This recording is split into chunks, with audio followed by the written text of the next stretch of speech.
I'm Timory from Timory McDonald Photography, and I've put together a series of videos to help teach people a little bit more about not only Kauai, but doing photography specifically on Kauai. A lot of people are coming here and most of them don't live here. They're coming from far away. They're not familiar with the beaches, and either they've never been here or they weren't here specifically thinking about their wedding. And it's just part of what I like to try to do to help make things easier for people, trying to be your eyes and ears out here. Not just as a photographer, but as something more than that. So today I'd like to talk about the top 6 things that would help make your Kauai wedding photography better. So one of the things to remember is that it's hot and sunny here on Kauai. I would say to plan your wedding somewhere around the 2nd or 3rd day that you're here, but remember to not get too much sun. So if you want to be nice and tan, start thinking about that before you come to the islands. Don't get here and think that you're going to go out for anything more than 10-20 minutes in well protected sun so that your face isn't bright red and shiny for the pictures. If you get married on your 2nd or 3rd day here, the timing should work out pretty well because most people are staying for a week or a little bit more, and that still gives you a solid 4 days after your wedding to relax and really enjoy being here. I've seen people try to do it on their 1st day here. It doesn't work out so well. It's rushed and you still need to get the marriage license. You can see some of my other videos for information about the wedding coordination part of getting married. And I've also seen other people leave it to their last day or their 2nd to the last day, and then they feel kind of sad because all of the hype and all of the planning is gone and they just want to relax and enjoy Kauai, but they have to get on a plane. So staying out of the sun and planning it well towards the beginning are tip number 1.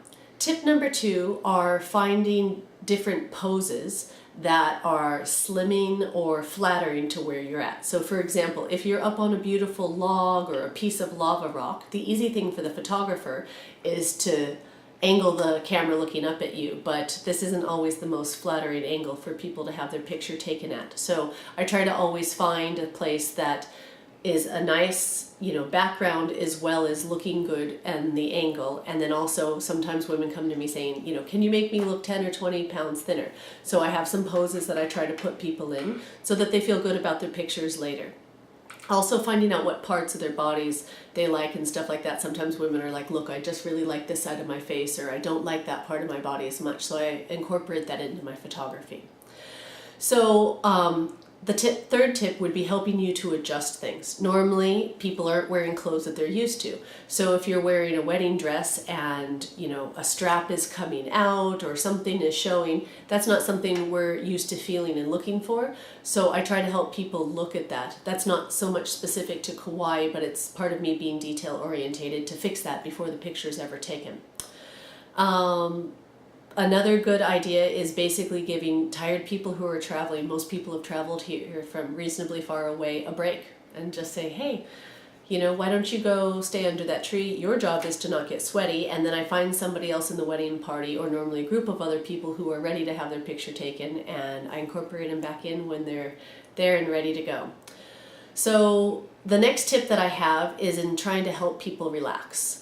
That might be sometimes by making jokes, it might be by giving them a break other times, it might be by talking to them and knowing more about their story, but sometimes it's just as simple as there's too much light because we're on the beach, and so helping people that have squinty eyes. And I have a few tricks because I'm an eye squinter myself, but things to help people keep their eyes open and look relaxed, because you can take a beautiful picture of someone who's going like this and it's not a beautiful picture anymore. So I'm used to working with all the bright sun and the wind and things like that we have here on Kauai, but luckily there's different places with shade and there's some ways to work with that.